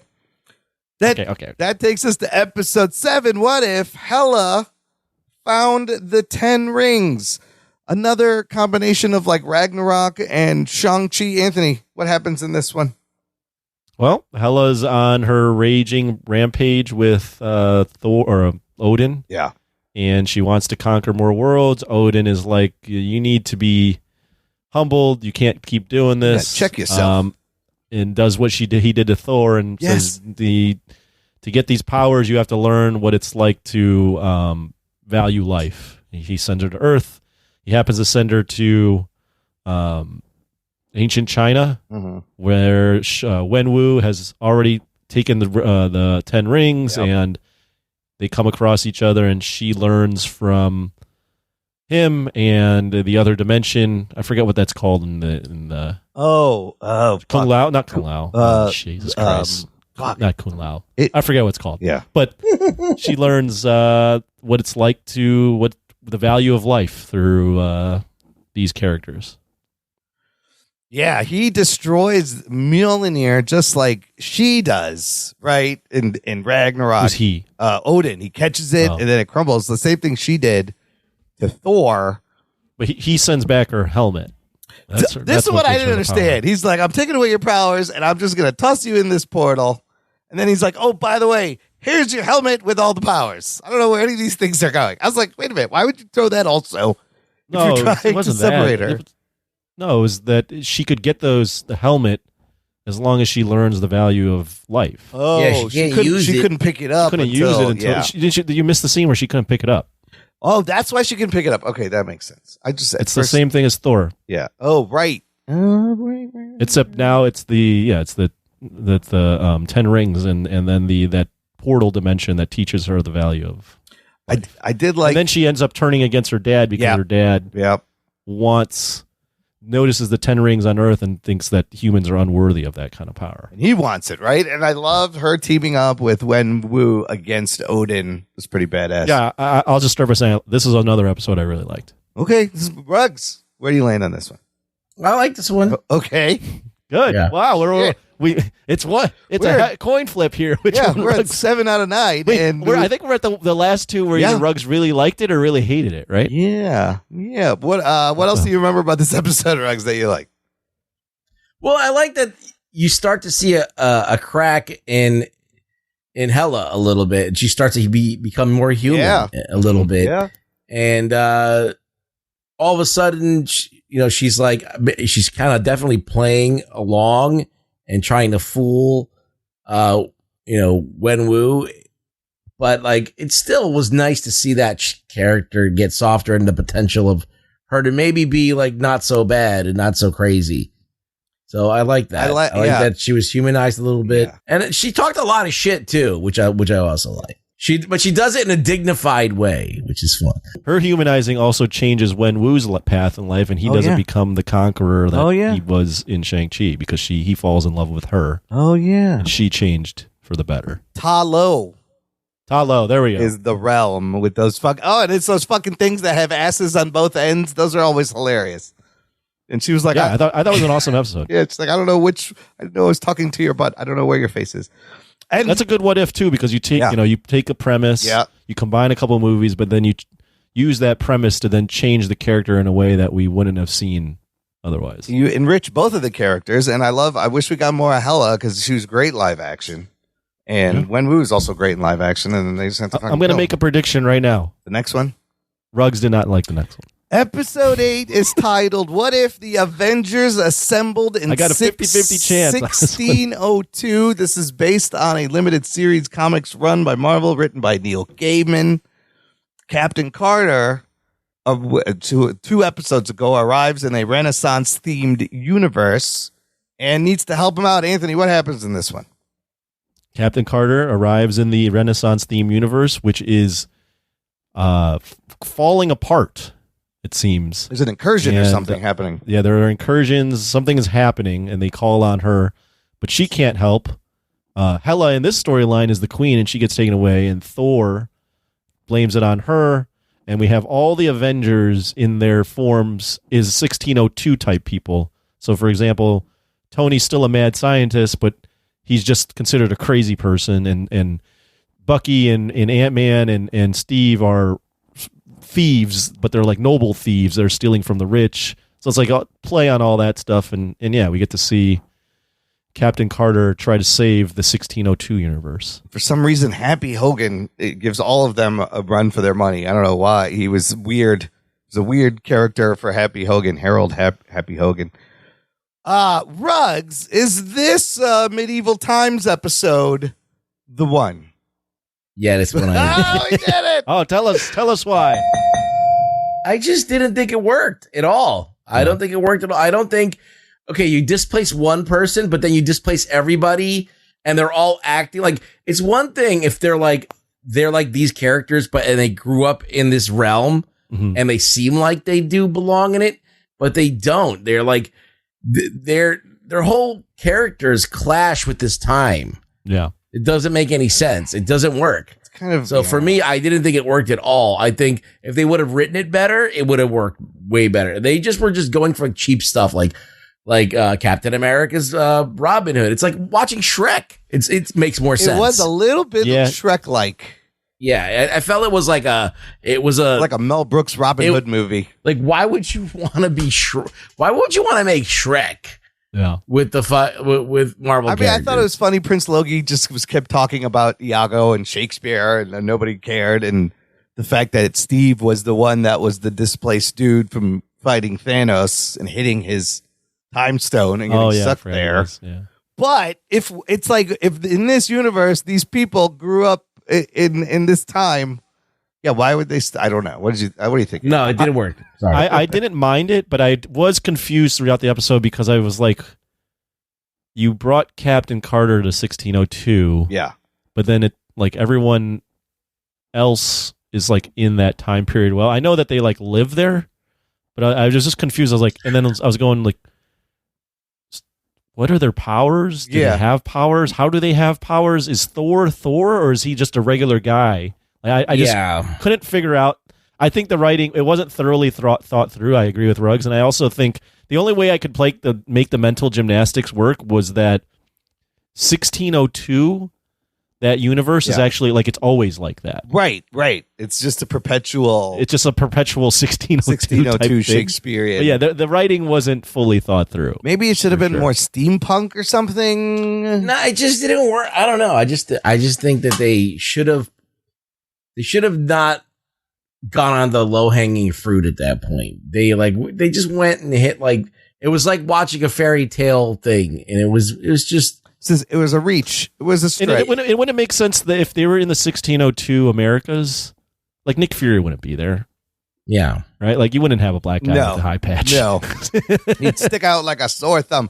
I really want to read the comic series because Neil Gaiman's a fucking great writer, and I want to know what. Yeah, but even great writers could suck. I wonder if that is also just as jarring. Like Frank Miller's Dark Knight Reigns Again. Oh my God, the new Dark Knight sequel is not good. They're not good. Yeah, I don't. And the thing is, another thing that I don't understand, and like, I think that they were pushing Peggy Carter too much, almost. A lot of Captain Carter. Because like, you wouldn't get Captain America to solve these problems. Like, if Captain America is not going to go through time and solve problems, that's not what he does. I mean, maybe he's done it. Like, some nerd's gonna be like, he did it in issue 15. But that's not what you think of. Like, he's not. And like the fact that you have all these, you have these other far more powerful people. Why is Peggy Carter being thrust into these situations? Well, I feel like this Peggy Carter just has had experience with the multiverse in this whole series. In the first season, second season, like she's almost, it doesn't even shock her anymore when she portals somewhere. I don't know. She's just a time traveler at this point. I don't know. Yeah, that's the only way you can make that. But I also agreed. I was like, wait a minute. Captain Carter is the one that you would choose to help figure out why incursions are happening? Like, she's just not that character. Yeah. It's also when she becomes aware of the Watcher and starts talking to him. Which is why does she do that? Her and Strange Supreme can both see him, which is kind of interesting. I don't know what it means. So at the end of this one, she kind of gives up. What the plan gets fucked up, she doesn't get to go home, and she just ends up staying in 1602. And then Strange Supreme shows up at the bar. Well, she does save the universe. She does stop the incursion, sacrifices her return home, kind of sends Steve Rogers back to his universe, right? And just is stuck there until Supreme shows up, which leads us into the finale, episode 9. What if Strange Supreme intervened? Picks up right where the last one left off in the bar. He's talking to Peggy. He gives her some booze. What happens in the season finale, Anthony? Yeah, Strange is called Captain Carter to help capture a powerful force for him. She agrees because she's noble and wants to save the universe, and he says he'll send her home after. Yeah. Well, he sends her to pick up, capture this woman. The woman is Kahori. Yeah. Who was taken by Strange earlier. And we learn that Strange is collecting powerful universal entities and locking them up to sacrifice to the Forge so he can remake his own universe and bring back Christine Palmer from season 1. It's not over Christine. Right. You know, and at the end he calls out Peggy saying, I thought you of all people would understand. She kind of has the same setup with lost people, with Steve, but she's a different person. This episode has everybody in it from the whole season, last season, new characters once everybody breaks out. And I do like that line where she's like, oh, Universe Killer Riot was probably not the best idea. Prison Riot. It's mostly action as Kahori and Peggy try to destroy the Forge and stop Strange Supreme. I'll tell you one thing I did love about this, like right when he sends her to fight Kahori, like instead of them fighting each other for no reason that would usually happen, like instead of talking, Kahori right away is like, oh, he told you I was the bad guy, didn't he? She's like, hold up, let me just tell you what's happening. And right away she's on her side. I thought that was very, very smart. They had a conversation? Yes, they actually had stopped and explained their motivation. We're on the same side here. We need to stop him. Ruggs, what'd you think of this one?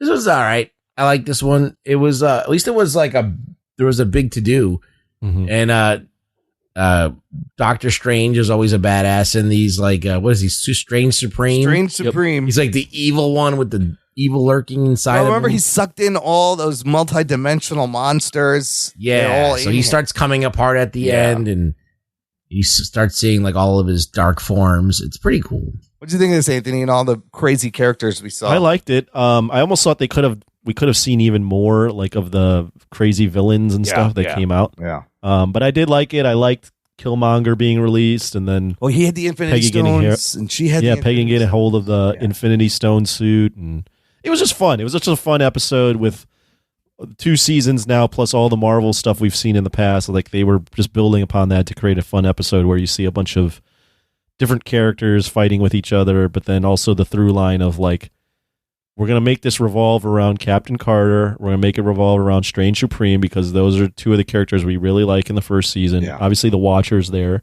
And then we have this new character called Kahori who we're banking on people like, and she's also going to be a part of this like main plot line. Yeah, this one ends kind of crazy as the Forge does. They destroy the Forge. And Strange, as he's dying, he becomes his beast form, but then the actual Strange comes out and kind of sacrifices himself to kill himself. The Watcher tells Peggy that Christine's universe is back. Christine is back, but Supreme Strange is not back. Right. The universe did get restored without him. And then he's going to never gets to meet her. He never gets to meet her. It's kind of tragic. And then he's like, okay, I'm going to take you home. And she's like, can we go the scenic route? And then they end up in front of the fucking Tree of Life where Loki's in the middle at the end of Loki. Yeah. How do you say that fucking Yggdrasil. Yggdrasil. Is this the same one that's in Loki, or this is this version's Tree of Life? What does this mean? I guess there is going to be a season 3. I guess that would mean, though, just to answer that, I think there's only one Tree of Life. Right. Because all the branch timelines come off of that. So Sure. I think that would be the same one. That would be the same one. It would be the center of everything. I thought Yggdrasil is like an ointment that you put on your vagina. Yeah, you put it on your cold sores there. Gold Bond. It's like Gold Bond.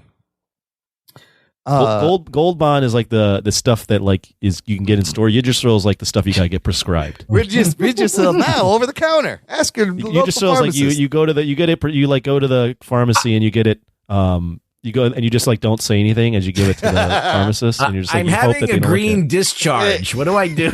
We need one Yggdrasil. You're like, you and I both know what this is for. Just fill the fucking prescription and don't say anything. You can't out loud, look please. him in the eyes. You gotta avoid And eye please, contact. at the end of this, like, don't give me directions on how to use it. I'll just read it off the bag, please. Just don't say anything.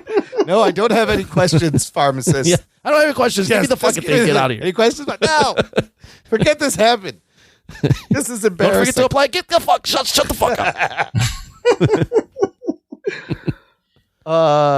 Yeah, okay. Yeah, I liked it. I mean, it was a good season finale. I think I liked the first season finale a little bit better because it was. I agree with you. I like the first one. They better. had a team The come season together. finale. But I love seeing Strange Supreme. My takeaway, like you said, right now, Strange Supreme is one of my favorite characters. Peggy Carter, I really enjoy. I love Kahori. Will we see her? Kahori. She's great. They're gonna make something with Kahori for sure. I mean, you got Echo with Choctaw people. Bring in Kahori. Like, she could fit. I don't know. You got to bring her into live action. Here's the big question. Ruggs, would you want to see Peggy Carter Kahori live action? Have they earned their spot in the live action? We've seen Peggy Carter live action. Well, but that was a different one. She's dead. That was one universe's version. And well, we've seen plenty of Peggy Carter, but Yeah. I like the character. I don't know. I don't know. She'd be cool to see. I don't know. I like Peggy Carter more when she's not Captain Carter. Okay, really? Okay, fair. Okay. What did you think of Kahori? I feel like she's cooler that way. Kahori's cool. Yeah, for a brand new character. I don't really know much about her other than that What we one saw, story. right? Yeah, so got I a mean, whole origin. Well, and the reason I ask is that, a lot of the pushback against Marvel is, oh, you're putting characters into legacy roles. Looks like this one, at least, it's not a comic book character, but they did a little bit of work to maybe create something out of nothing. yeah, they just made a new character, Yeah. and checks a box for them, but also is like an absolutely new character. Yeah. Yeah.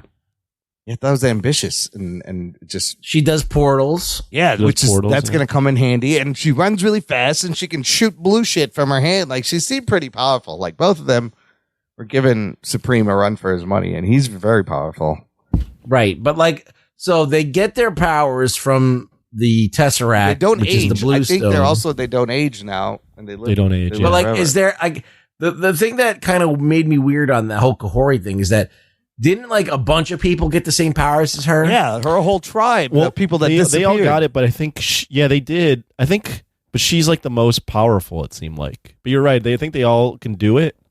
I was like, it seemed like what she makes was the her only special one. now. There's like a whole army of people that have the same powers. I love Well, that. wait, she well, there was a line where they were like, the portal wants to help you. Yes. Like where I think she can control portals where everyone else can just run fast and live forever. And I love the whole concept of like they fell in and they're like, well, we're just stuck here. We can't bring that boat. We can't get back up there. I'm like, you guys never tried? And then she's trying with the branches. And then the portal just comes down. I think she pulled it down. She figured out I can pull this down so we can all get out. I was like, that's dope. And then she has, by the time we see her at the end, she's got really good control of these powers. And yeah, I fell asleep during this episode, Dude, so it's very hard. I to mean, I thought remember the things. action and the fighting was great. The whole thing with the stones and using the time stone back and forth and the butterflies and the multiple. It was just really, it was a well choreographed fight shit. So, what was your favorite episode out of all? I'm gonna say it's got to be that Kahori episode as the one that left me.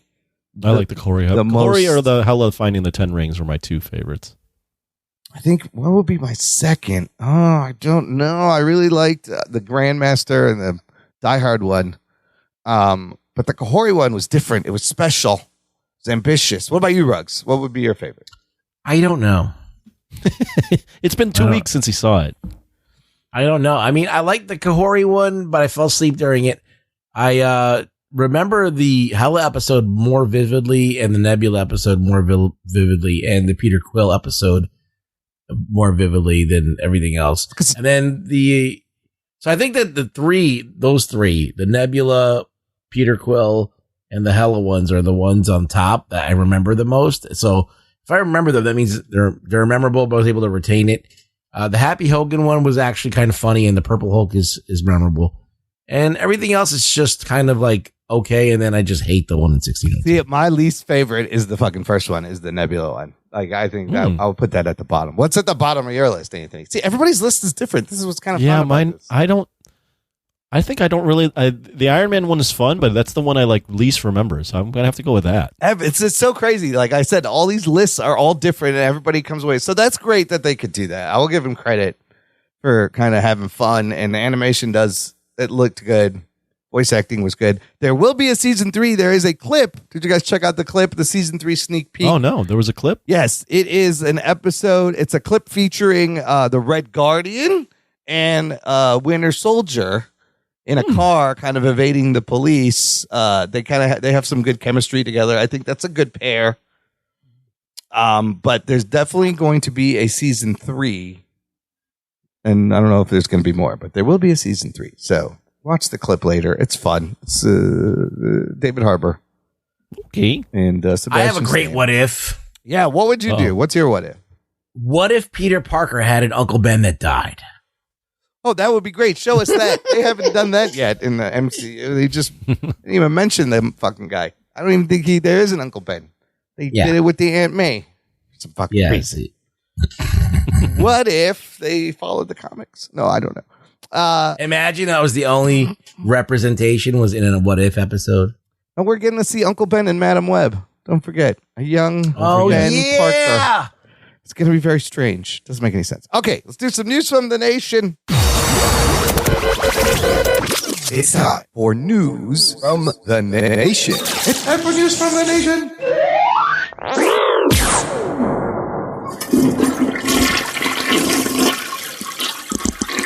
Did we decide not to rate this out of 10? Stinks. Oh. It stinks. It wait. stinks. Hold on. Let me suck that fart right back in my slack. I forgot we can rate it. And how it compares to season 1, you fuck. I forgot about all that. Let's do that now.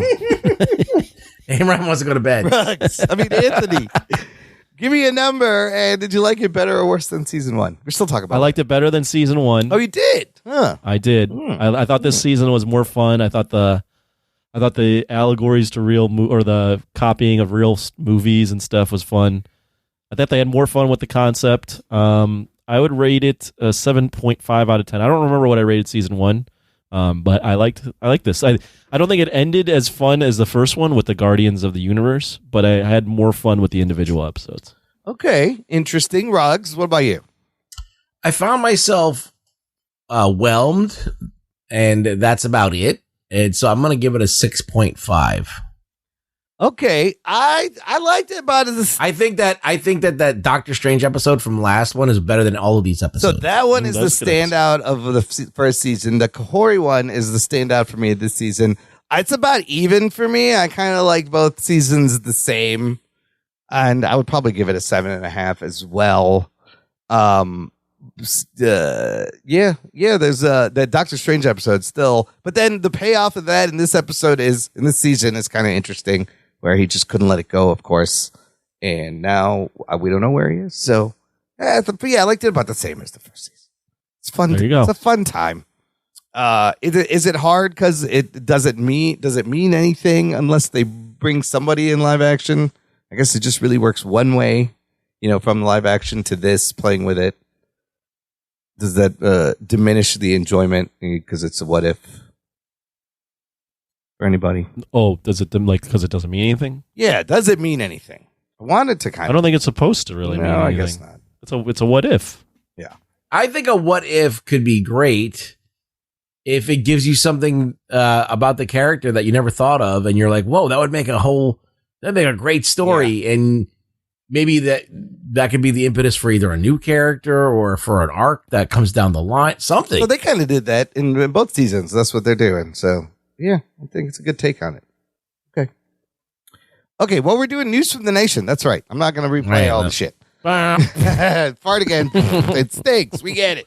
It stinks. It stinks. I wanted to bring up this one link Zika posted. This has been all over the internet. Maybe you've seen it by now. Maybe you haven't. After 34 years, a 13-year-old kid, officially beats the video game Tetris on the NES. There's a video of this kid getting to the end of this game. I didn't know this game had an end, to tell you the truth. But it ends with the score just rounding up at 9999999, and the game glitches out and it just freezes, and that's the end of the game. And this 13-year-old kid clearly does not go outside a lot because I don't know how many hours. It'd be great if at the end you just launch a nuclear missile. By accident. You don't know that's actually Russia. That's how it ends. Russia has programmed this the whole time for the past 40 years. For if someone ends like, if the Americans learn how to use this Tetris, it will be the end. Well, I hope they get to the end. Anthony, Ruggs, what do you guys think about this kid and getting to the end of Tetris? It's a fun game. I see he can finally masturbate. Is this an accomplishment? Yeah. I mean, someone beat something that no one ever beat before. And his meat has never been beat before. It is kind of crazy so that it took this long. Yeah, it's really weird that it's taking this long for somebody to beat something.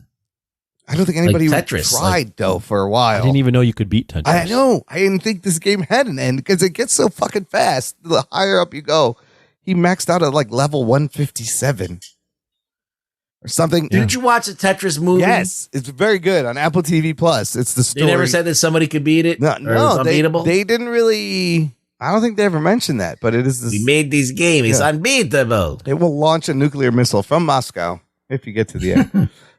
Funnily enough, I found this other article, headline, it took 34 years for someone to beat Tetris. Now 2 more people have done it days apart from each other. So I don't know, it's a whole thing about beating Tetris, but 2 more kids. I think that once somebody does it, everybody can do it. They're like, oh, you could fucking get this far? It's yeah. Someone never broke the sound barrier and all of a sudden everybody's doing it. Everybody breaking sound barrier. Good for that kid. I hope he go, I don't know what that means. He goes out. I say the dumbest shit. Get some sunshine. Why is this a story we're talking about?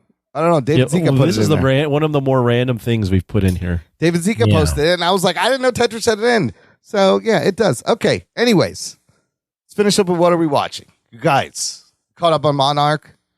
I did not watch the latest episode. So 9 episodes. What episode is that? Episode 9. The finale is this week. So next week we'll review Monarch season 1. Rugs, are you caught up?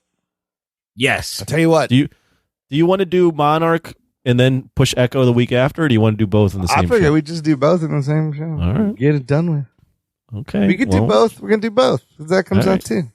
Because this show, episode 8 and 9, got a lot better. All the shit. Wait, which one is the one that just came out? So 9 just came out. So Okay. what you saw, spoilers. Spoiler alert. We won't talk about 9, but at the end of 8, you saw Lee Shaw and all of them, kind of the storylines kind of coming together finally. Everybody confronting each other. They're in Kazakhstan, the same place where Keiko Borat is from, yeah. Borat is from. Fine country. And the same nuclear plant they were investigating in 59 where Keiko gets taken by the bugs. And the kids are there and Lee Shaw's there and he's blowing up there's a portal to Middle Earth. He's blowing them all up. And the fucking explosions go off and they all kind of looks like they fall in. They get sucked in. Oh, that's right. Okay. What'd you think? I gotta watch 9. Yeah. What'd you think of that? What'd you think of 8? Do you think it's getting better? No, I don't. No? I mean, I think it's somewhat, but I feel like overall, and I'll have to watch 9 and 10, but overall the show started off hot, and my friend said this, Chris Sotelo, and I agree. The writing got like kind of shitty. It's really drawn out, and there's like CW level acting. Yeah. So no, I don't know that there's much that you can do to save this, but let's see what 9 and 10 happens. I did not think. You think 8 was getting better? I thought it was getting better. Is 9 the last one or is 10? 9 is the last one, and there's some wild fucking reveals and shit in 9. So get ready for that. And then, I mean, 8 was okay. It wasn't. At least things were happening. Yeah. But Ruggs, did you appreciate at least the storylines? They're kind of coming together. Toward an 8, kind of, but I don't get it. Okay, it's still kind of confusing. It was cool to see a couple of these things that happened, but I still don't get some of it because it doesn't line up. Okay, but you know what? It's something. Yeah. It is something. It's a show. One more episode left. We will have it gives you another look. The whole purpose of this show, if I was making it, would be to make the other movies better. Yeah. Is it really doing that? Not really. But with this, it adds a little something at least. It's not really like changing the whole way you look at the other movies and what they did, when in terms of Hollow Earth and this and that. But are they setting up things for Kong, Godzilla Kong? Possibly. The sequel. Right? There is you learn a little bit about the background of Monarch and how they got their funding and all this stuff. But I get confused sometimes about, all right, you got this guy, they discover that there's monsters, but then all of a sudden everybody's like, there's no monsters. We're not going to give you any money. Where are these monsters you're looking for? Right here, over here now. I don't know. It's just weird. Yeah, I mean, they're getting to things. They're always taking a step forward and then going backtracking again, and then they're drawing things out.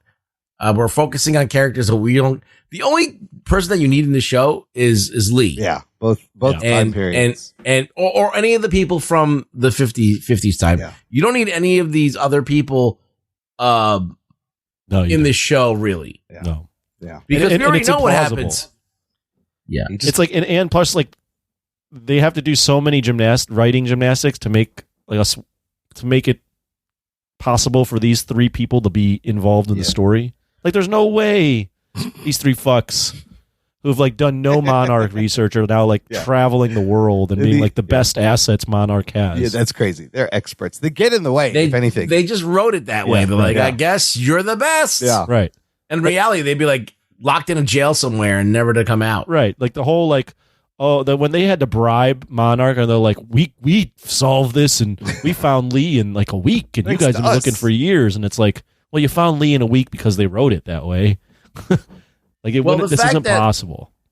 Yeah, the fact that there's some stuff that doesn't really shake out. Like that doesn't seem probable. No. In this last episode, but I do like that they're adding something to the lore that we can kind of. I don't know if we're ever going to hear about it again, Right. or if it's going to be only present in this thing. They start to explain things in 9 a little bit, so we'll see if they can explain some more things in the finale. I'm down to watch 9 and see how it is. The MonsterVerse needs all the help it can get. And I think that they have an opportunity with a show to do that, and they kind of fumbled the ball here. So hopefully this last episode, I can't really put that much faith in one episode. Yeah. It's not going to happen. But if they at least maybe bolster what they're talking about here and they kind of give a little bit, they never do it. They never explain things properly. Yeah. They TV shows are so bad at telling the story. And I mean, they're so bad at it. After watching 9, I'm not exactly sure where this is going and how what they want to end it ish. Man, I would just love people to tell stories again where you could understand what the fuck's going on and just the story being engrossing enough that you don't need to do all this hide the asshole thing. Yeah. Like, you can't see my asshole. It's not there. Don't look at it. Just why are they keep doing because they don't have a real story. Yeah. Right. So they got to play hide the fucking thing. And then there's a lot of padding in this whole season. Definitely. Yeah. Anthony, 100%. Anthony, you watch anything else? I've been watching. Not that I've already plugged this before, but Big Action Bill. Yeah, he did those recaps of Godzilla, but he went back and redid all the Showa ones. Yeah, where he goes into the history. So I've been watching all of those. I'm up to Godzilla versus Hedorah. Oh, he redid them, huh? Yeah, he redid because originally he did them as if they were 10-minute reviews, and then towards the end he started going into the history and all the behind the scenes stuff. So then he went back and redid them. So watching those. Okay, Ruggs, what are you watching? Besides sports, I watched Reacher season 2. Yeah, we got there's 6 or 7 episodes out. We're almost to the end, right? Yeah, I think so. It's still fun. It's kind of dumb also at times, but still fun. It is. It's your dad's show. Yeah, it's like a show that your dad would watch. It's almost like a network. He's network sits television. in his chair with his feet up, and he's just "Yeah, Reacher, get him." Yeah, and there was a character death in this last episode that I was actually like, "Oh no, not him." Yeah, but some of it is very silly and dumb, but it's just fun to watch. I don't know. I like the team, but I feel like he's getting shortchanged a little bit. I need more just Reacher punching Neely things. mumbles all the time, and I can't stand it.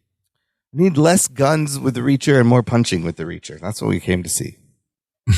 But the mystery's still good. Okay, what else did you watch? Did I watch anything else? The new Chappelle special? I watched the new Chappelle special. The Dreamer. And then I watched, this is what you got to do. You got to watch The Dreamer, but first you got to watch Marlon Wayans' special on HBO Max called God Loves Me. Oh, yeah? Okay. Because both of these specials kind of dip into, actually, Marlon Wayans is the whole entire special, but Dave Chappelle dips into the whole slap thing with Will Smith. Yeah. It's a good bit. They're both great bookends because Marlon Wayans just talks about, because he used to be friends with Jada Smith. Oh, shit. And used to hang out with her, and he describes the whole relationships that he has with her and Will Smith and all that other stuff. And he's brutal. It's pretty. I couldn't expect this from Marlon Wayans. He went in crazy. Wow. And that was actually very good. And then I watched Chappelle's, and Chappelle's just cleans up the whole rest of it. It's the great. after. Yeah. No, and that bit about him meeting Jim Carrey as Andy Kaufman was pretty funny too. No, it's amazing. So I thought it was pretty good. It's not. He has better ones, but it was strong. It was. No, it was fun. Yeah. It was fun. Yeah. Not his best work. Not his most memorable. Yes, but it's not his best special, but it's Chappelle. But now he's just cranking them out. Yeah, and at this point, you just watch anything he made. I feel like he could just say whatever he wants, and everyone's gonna watch it because it's fucking Dave Chappelle. He's great. He's at that point. Seen him live. Yeah.